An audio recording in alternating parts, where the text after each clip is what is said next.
Khi đã yêu một ai thật lòng, đâu nói quên là quên phải không? Khi người ta đã hết yêu rồi thì níu kéo cũng chỉ vậy thôi. Nên đừng bao giờ gieo hy vọng rồi dập tắt cũng chỉ bằng không. Bây giờ nên học cách im lặng để ra khi tim đã tổn thương.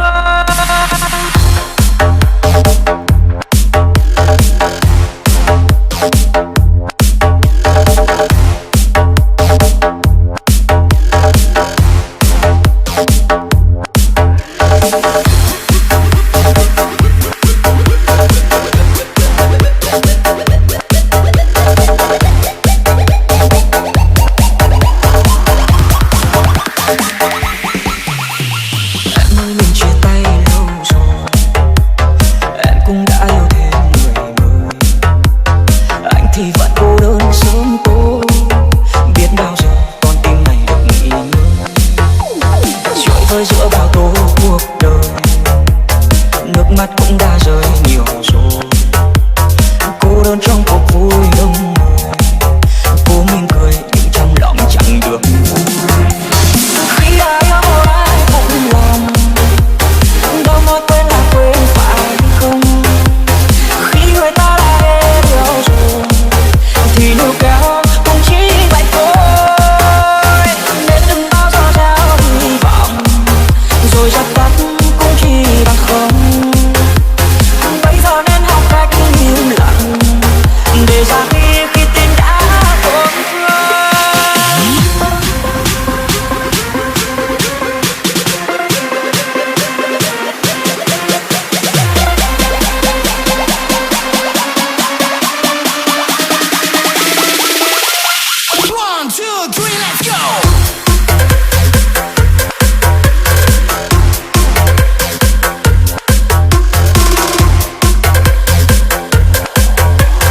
trong cuộc vui đông người, có mỉm cười nhưng trong lòng chẳng được vui.